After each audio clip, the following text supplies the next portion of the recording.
Hello and welcome back to the channel. Today I'm playing 5D chess with multiverse time travel, where pieces can move back in time, and moving your pieces can create alternate reality timelines. My goal is to win one real public game, but first I'll do 7 puzzles, one for each piece and then an opening trap, and defeat the weak engine to prepare for the final game. Let's get started with that first puzzle. Alright, our first puzzle is Rook Tactics Mate in 1, sure. Alright, already some funny business. So what we're looking at here is the timeline. So the position started here, white moved his king, then black moved their king, white moved their king, and then black moved forward again. Now, the thing to keep in mind here is we're only playing in the present, so you'll see if I hover over any of these other boards, I actually can't move those pieces, but if I hover over this board, it lets me select what piece I'd like to move. Now, I'm going to make a bold assumption here and say that we're not going to checkmate with the king, and we're going to have to move the rook, since this is a rook puzzle. That's a little bit of cheating, but the other thing to keep in mind is that when I move this rook, you'll notice that by highlighting the rook on this board, obviously I can move it to any of these squares, but I can also move it to this square and this square because that's the rook moving in that third dimension. So if we look at this view, I believe, right, you can see how the rook can move to the left, move straight up like normal, but it can also move forward in time. So it's moving like a regular rook. If you think about it, it's quite intuitive. It's moving up, it's moving to the left, and then it's moving straight ahead along that third, I don't know if we should call it a file or a rank, but that third dimension. So we'll go back to the regular view. Now, obviously the first thought is to just give check. I'm assuming that's not going to be mate, but I think it's worth a shot. Let's give check and submit that move, and the king just shuffles out of the way. All right, makes sense that it wouldn't be just a regular checkmate like in normal chess. So let's go back. And I was reading the tips, and one of the things they mention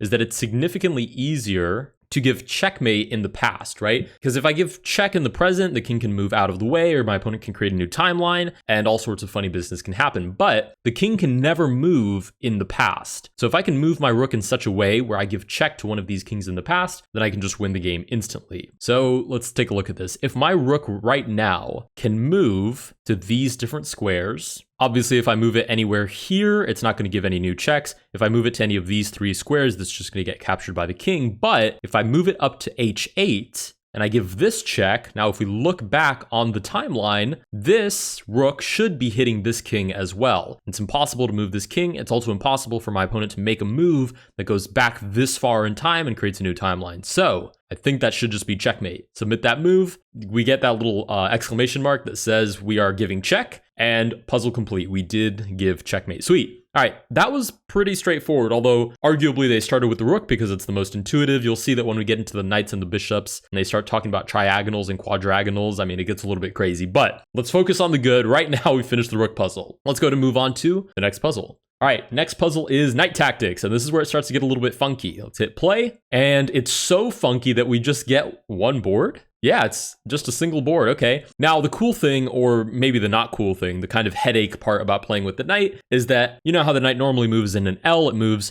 1, 2, and then turns the corner, or it moves 1, 2, and then turns the corner. Well, the game registers that as moving in 2 dimensions at once. So for the game, in a regular game of chess, the knight moves in 2 dimensions. It moves 1 square, 2 squares, and then moves a different dimension. So if it's moving on the x-axis, say, now it's moving on the y-axis to shuffle over. So in any normal given knight move, it already moves in 2 dimensions. So for the game, you can also move the knight 1, 2, and then instead of staying on the same board basically to make the last turn, you can make the last turn onto a different board. Now here, there's obviously no other board to demonstrate that, but it's worth keeping in mind. Okay, so apparently we can move the knight and in one turn give checkmate. I'm gonna be honest, I'm trying to visualize what the future board would look like and how it would affect this past board, but that is so above my pay grade that I'm just gonna make a knight move and submit it and see what happens. All right, puzzle complete. Let's see why this works. If we click on this exclamation mark, right, okay, so remember, this is what I said earlier, the way that the knight moves, now it can move 1 square, so 1, 2, and then instead of turning the corner, it turns the corner by jumping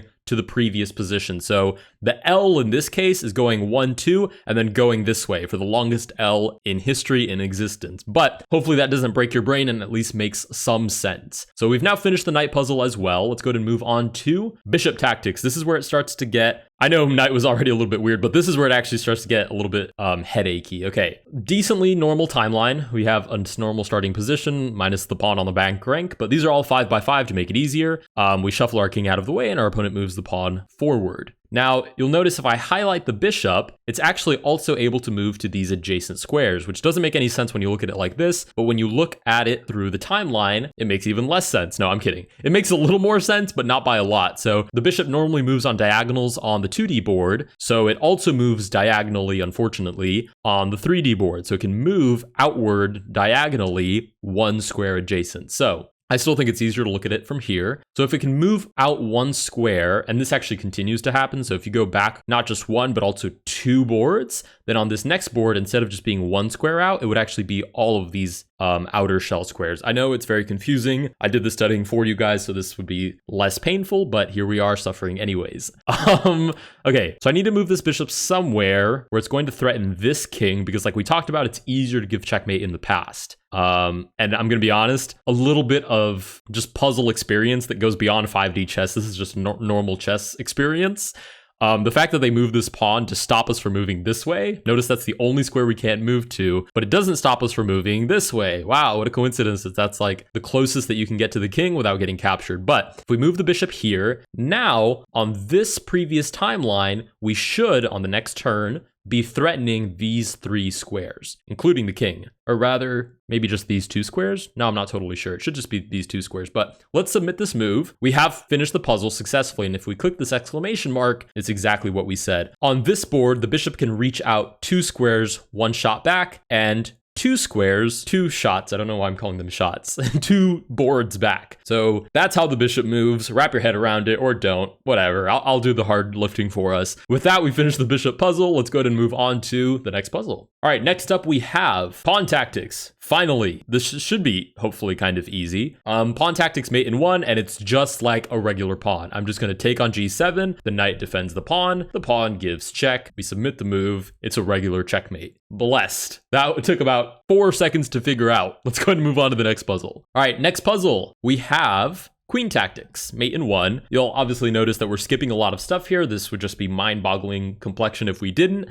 We're just gonna look at the pieces for this episode. We're gonna play against the weak bot, and then we'll play a real player. Okay, relatively normal position. They've made the board even smaller for our comprehension purposes, but we have the white pieces. We shuffle our king over, and the opponent moves the king down. Now, the queen is even worse than the bishop, because the queen moves like a regular queen on the normal board, of course, and then controls all of the outer shell squares one board back. Now, if you were able to move back two boards, it would be even further, and so on and so forth. So if you want to take a quick look at the history view, that's what it looks like. Good luck rationalizing it. All right, back to this board. I need to attack this king on my next turn. So I think what I want to do is I just want to move the queen forward one square. Go ahead and submit that move, and we have completed that puzzle. Let's hit that exclamation mark, and that is not why I thought that was checkmate. I thought that was checkmate because we were hitting, oh, we're definitely not. Holy smokes, hold on. I thought that was checkmate because we were hitting this king, but apparently we're only hitting these three squares. Very confusing, but okay. Apparently it's checkmate because we're hitting this king and this king. Oh, okay, I guess that makes some sense. This brings in the new factor, which is that if any of your kings can't escape check, then it's checkmate. So here, because we're hitting two kings at the same time, it's like a king fork. And since our opponent can't make one move, or I say one move because there's only one timeline, one move that gets both of those kings out of check, it's checkmate. So sure, we'll munch on that for a little bit while we head over to the king puzzle. Mate in one with the king, which should probably just be moving the king out of the way. Ooh, oh, we get our second timeline. Okay, cool. This is the first puzzle where we have two timelines. And the way this works is, let's start with this position because it's the easiest. We are playing with, oh, it looks like we're playing with the black pieces.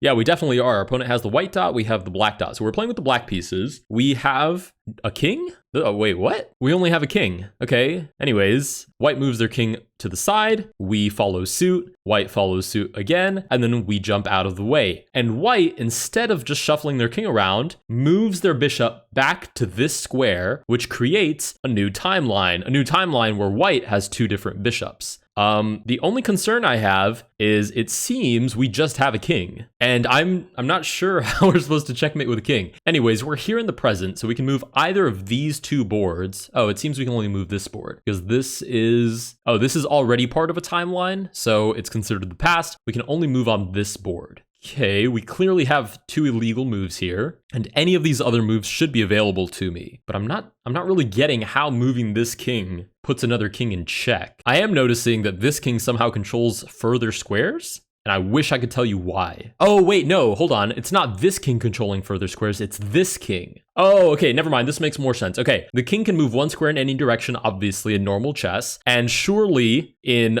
right. Wait, it's this king? Okay, apparently in 5D chess, the king can also move one square in any direction onto a different timeline. So, wow, somehow that's even harder to wrap my head around than the knight. The knight felt easier than this. Okay, but somehow I need to target two kings that are in the past, and I'm assuming it's going to be these two kings. So we can do a fork, sort of like what we did with the queen. Okay, so I'm noticing the only square that I can legally move this king to hit both of these is what I'll call A3, but I guess that's not really A3. I don't know. We can move the king. Obviously, we can't move forward because we'd be hit. That would be illegal. But if we move the king here, we should be hitting this king and this king. Let's see if that's the right move. It is the right move. Let's see if we were right about why it's correct. And we were right. Oh, apparently it's because we're hitting 3 different kings. Right, because this timeline continues, but we were right about the original idea. We're hitting this king and this king. There's no way for white to move all of those kings at the same time, so it is checkmate. Nice. All right, with that, we've completed all of the piece puzzles. Now we can move on to a single opening trap. That's about all that I have the brain power to process right now. So let's do this opening trap. Okay, there's no way. This is literally, wait, isn't this just 4-move checkmate? So we get normal starting position. We get E4, then E5, queen to H5. 4-move mate would just be bishop C4 and then taking on F7. And our present is in this timeline. Now the problem is we're working with the queen, which finally you have the opportunity to see how weird she is. If I click on this queen, then I zoom out, you'll notice that I can move into one outer shell,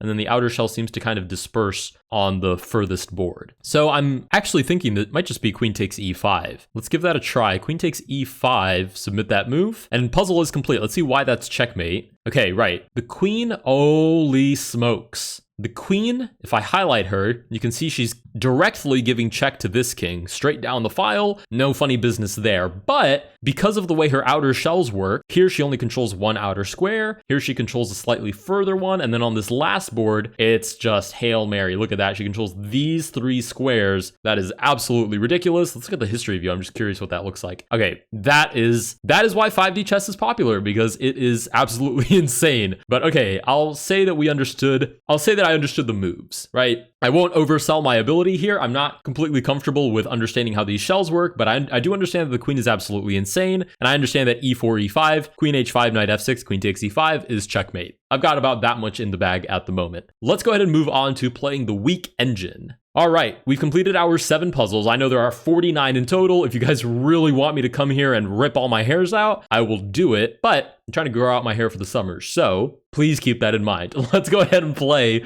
one of these weak bots. We'll go for a CPU match. I will take the white pieces. I know, I'm cheating, but I will give myself the white pieces, and we'll play against their weakest bot. So let's go ahead and play this game. There is no clock, so we have plenty of time to think here. If I were a really principled player, I would play E4 and wait for E5 and then try to play in the manner that I just learned. We'll give it a try just to see if we can get it to work. We'll play E4, and then we have to submit the moves because sometimes you can make multiple moves, and we get G5. Okay, I'm not gonna bring out the queen first because I know that I'm liable to lose her, so I'm gonna play bishop C4 next, submit that move, and we get knight to F6. Okay, so this knight covers both of these squares, but I'm gonna try E5 to boot the knight and submit that move. And we get rook to G8, okay? That seems like a free knight, submit that move as well. And then D5. Now, you'll start noticing that we still have these trailing timelines, which could be interesting to use. Let's see. If I can get a piece to defend F7, maybe I can, oh wait, I can never move a piece in the past, hold on. Okay, let's just move the bishop back. Let's not overcomplicate ourselves quite yet. We haven't even developed anything. We get F takes, or rather E takes F6. Okay, looking back at this timeline, I'm not seeing a whole lot of potential for hitting the king.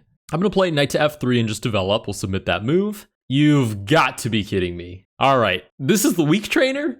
We get queen to D6 across 1-2 boards, which creates a new timeline now with an extra queen for our opponent. Now, the issue is I can continue to move in the future on this board over here, but you'll notice that this big banner that says the present is sitting on these 2 boards. So until the present, this big banner catches up 2 moves into the future to this board, it doesn't actually count for anything. I can checkmate my opponent 10 times on this board. It doesn't mean anything. So let's focus on this board. Maybe we can move a queen into the past. So let's see. If I select my queen, Is there any way for me to move her? Okay, there is. I can move her over here to F3, it seems. Nice. And then she does the crazy animation and we go through, oh my God, all these boards into the past. Oh, and it seems we've actually created our own new timeline. Oh, that's right. Okay, so we've created our own new timeline, which is still in the future. So it still actually doesn't count for anything. But by making a move on this board, we can move into the present. Let's play knight to E2. I know that's super passive, but I'm gonna play knight to E2 to defend my king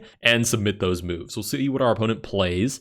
Okay, on this board, we get queen takes H2, which is absolutely whack-a-doodle-doo. I will just take the free queen. And then on this board, we get pawn takes. Okay, we get a recapture on this board. And actually in this reality, our bishop is still under attack, even though in the future we moved it back. Okay, let's drop a little check. Let's see what happens. Let's play check with the queen. And I'm gonna submit both of those moves. Nice, our opponent blocks this check with the bishop, and on this board we get rook to g7. Okay, opponent playing completely random moves at this point. Let's play. Okay, first I'm gonna start by castle. Wait, can I castle in the future? Oh no, it's black's turn over here. Never mind. Okay, on this board, let's play bishop to b5 check. And on the board above, we now have 3 timelines going. This is absolutely insane. On the board above, let's just take the rook. I mean, that's the most natural move. Okay, we get 3 different moves from our opponent. Knight c6 blocks the check. Very natural. d4 on this board seems to do nothing but hang a pawn. Not so natural. And on this board, we get b5, which hits the bishop, but also hangs a pawn. Another unnatural bot move. Let's start on this board at the bottom, which seems to be the biggest issue. Or rather, our biggest opportunity, really. The problem is I'm thinking about this like regular chess, but I just have to hit any of these kings, and the present is now far enough forward that I would be able to win. Okay, let's try bishop takes on this board. On the board above, I would like to deselect that pawn, and let's just castle. And then on the board above that one, let's promote 100%. Oh, does promoting to a knight here win? And the reason I'm thinking that is because if we take this view, the way the knight works, right, you promote and then you go 1, 2, and then on the turn the corner, instead of turning the corner on the same plane to e7, you turn the corner back 1 board basically in the timeline. So maybe that would be checkmate. Okay, let's give that a try. Let's see if we can under promote. No! Oh, it promoted to a queen automatically. Wait, can I not under promote? It's not a huge deal. We're still threatening f7, but man, that would have been a sweet way to win. Okay, our opponent blocks with a queen here. I'm not even gonna think about that. I'm taking a free queen every day of the month. We get knight to d7 on this board. Let's play check. And on the board above, we lose the bishop. So let's take on h7 and submit all of those moves. We gave 2 checks to our opponent, both of which were successfully dodged. We get king to d7, king to d8, and then knight to c6. Okay, this seems to be forcing mate, but I still have to make these other moves. Let's play bishop takes f7, looking for rook to e8. And then on this board, queen to b5, who really cares? Let's submit those moves. And our opponent gets out of all of those? How did wait, what? Holy smokes. Okay, so our opponent used this bishop, moved it onto this timeline, and captured the queen. So our queen is vamoosh on that board. That advanced this timeline now without a bishop for our opponent, which is actually good because now the rook defends e8. And then on this board, our opponent just moved the king out of the way. Okay, this is no longer our success board. This is now our success board. On this top board, I'm just gonna move something normal like knight to c3, sure, why not? On this board, we're still up material, but it's not substantial. Let's just take the rook. And on this final board, I'm gonna play queen to e4. Actually, no, wait, that moves into the past. But on the next future board, I would have a queen. Okay, sweet. I'm gonna move queen to e4 with the idea that maybe I can set up e7 checkmate. All right, let's go ahead and submit all of those moves. We now have what is this? Bishop moves to Bishop moves to f2. Okay, sure, why not? Bishop leaves the oh, I understand. Okay, so bishop moves to f2, which makes a new timeline, which means the present is now here, which means we are 1, 2, 3, 4, 5 moves away from any of these positions mattering at all. Okay, I see how this is gonna be. All right, bishop takes f2, puts us in check. Do I have any choice but to just take? I mean, I guess I could grab a piece. Wait, can I? Can I grab a piece from a different timeline to take back? Maybe this timeline over here? Are there any pieces here that control f2? None of them. All right, so on this board, even though it is the future, I'm still gonna bother making a move. I'm gonna play knight to d5. Sure. And then now we need to make our way back over here, where I don't believe I have a choice but to take with the king. So we'll go ahead and submit those moves. Okay, our opponent takes back. And does our opponent play something over here? Yes, our opponent... Oh no, our opponent didn't. You'll notice these are all surrounded by a sort of black border, which means it's black's turn on those positions, and black doesn't actually have to move there. So let's dive back into our current reality. I don't love how exposed our king is at the moment. Let's try this. Let's try knight to d4. And my idea is to play like queen to e2, put the king in check, and then maybe there's like some funny business. So let's submit that move. We get a6, queen to e2 check, submit that move. And the cool thing is, as we play these moves, we slowly creep back up to these other positions where we were actually doing quite okay. So we're kind of just buying time. We get queen to e7. Let's take, why not? We'll take with check, submit that move. The king takes back. We're almost back to where we were before. Let's play check. Submit that move, and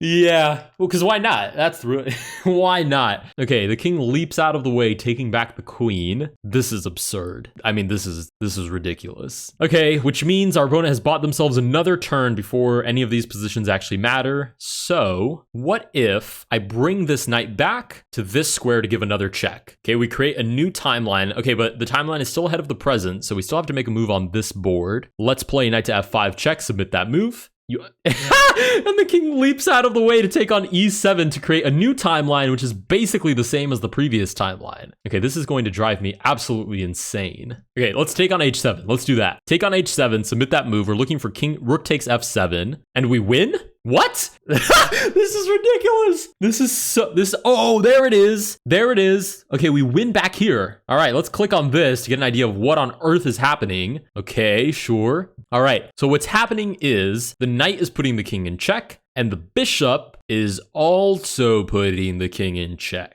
And apparently there's no way out of that. Oh, and then there's this final situation. Oh, I see what happened. Okay, so that explains all of my opponent's crazy new timeline creating moves. So apparently in this position, our queen, which we really just happened to activate to b5, reaches the king all the way on d7, giving check. Parallel to that, moving down, we have the bishop hitting the king. And parallel to that, we have the knight giving a direct normal 2D check to the king as well. Now, the problem for our opponent was, with these three realities all basically side by side, if the present ever moved forward, we would achieve this, where our opponent is in check once through 5D check, once through normal 2D check, and then another through 5D check. So, if the bot ever allowed the present to move forward, they would run into these three checks, which are impossible to get out of, meaning our opponent's king is in check for all three. So our opponent's solution was to move back in time multiple times until the king just couldn't escape it anymore, and our opponent just had to let the present advance, at which point you win, and we do win by checkmate. Okay, that was the weakest bot, just to be clear. Look at this crazy game. That was the weakest bot, and we had, what did we have? 1, 2, 3, 4, 5, 6, 7, 8 different timelines by the time we finished. Yeah, this is not looking up for us. Let's go ahead and finish that game since we have won. And is there anybody here that wants to play a public match? Clock's medium or clock's short, and you would play random? Sure. I'm not even sure if there's actually anybody online, but we'll give it a little bit of a wait. So we've encountered a minor issue, which is the fact that there are not enough masochists online at the moment for us to actually play against somebody. So we're going to play the CPU again, but we're going to play a stronger version. So we're going to play the regular AI. I'm giving myself the white pieces again because I need it. And let's go ahead and play this game. Okay, white pieces. What did we learn from last time? Other than 5D chess is a huge headache.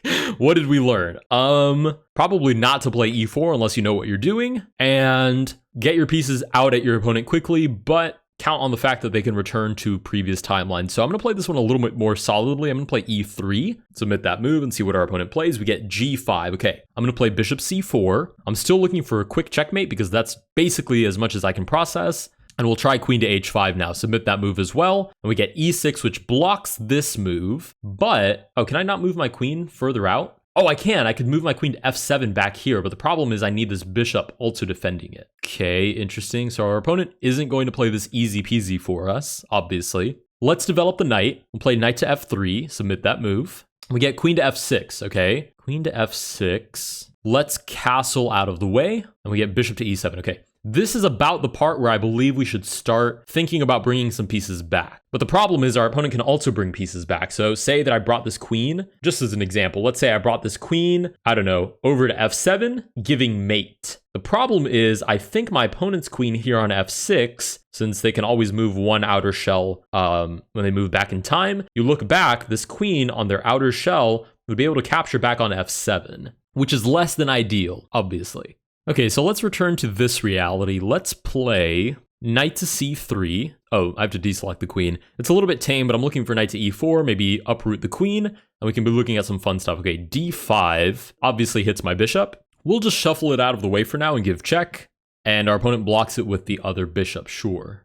Okay, I really think we need to start traveling back in time now because this position is getting to be basically a normal chess position minus a few quirks, I guess you could call them. But we have the way that I'm thinking about this is that we have a lot of pieces to work with. We have 1, 2, 3 extra positions worth of pieces that we could be shuffling really far back in time and trying to actually win with. The only issue is our opponent also has a whole bunch of extra pieces that they can shuffle back in time and probably defend their king. Frankly, the queen is the biggest nuisance at the moment because in the past, our opponent has like the queen on d8, so on the queen side, and in the future, our opponent has the queen on f6, which is basically the queen on the king side. So in the past, the queen on d8 defends the queen side, and in the future, the queen on f6 defends the king side. And it's very difficult to see how to break through that. Let's go ahead and trade these bishops in the meantime. Okay, our opponent simply takes back, sure. Let's play d4, control the center. I mean, I'm happy to entertain my opponent in a normal chess game for a little while at least. We're now threatening g5. I believe we can just take it, so we will. And our opponent moves queen to g6. Okay, this is basically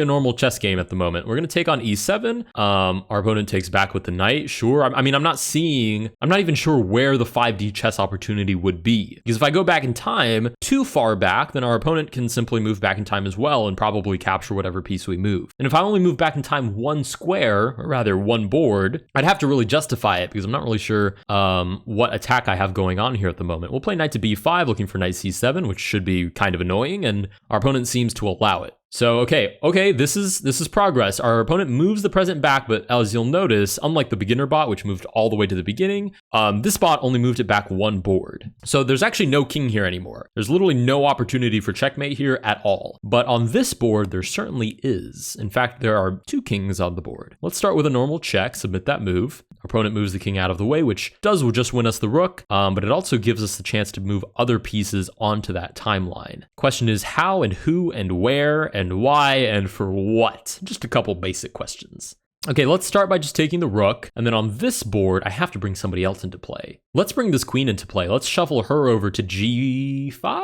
No, h4. Let's do h4, sure. All right, and we've inadvertently created a new timeline. Whoops. Anyways, let's go ahead and submit all of those moves. Sweet, sure, whatever. Not really sure what happened. Oh, okay. So this rook moved across this timeline to recapture the knight. On this board, this board advanced because this rook moved. Okay, so both of these boards advanced because the rook recaptured, and this board advanced because of f5, which is a little bit of a seemingly random move to play. Oh, wait, on this board, can I just take on e6 and hit both of the kings? I'm going to play that. I'm going to take on e6. And actually, I'm going to ignore both of these boards and allow the present to just... Oh, wait, I can't. Oh, I have to make a move. Okay. I don't really want to, but I guess I'll play like g3 or something. And on this board... Yeah, I don't know. Knight to g5. Why not? Submit those moves. Oh, and oh my goodness. Okay, we've lost the knight on e6 to a recapture 2 timelines away. So in an alternate reality, that knight crosses and takes back on e6. So that wasn't actually checkmate. I should have known better.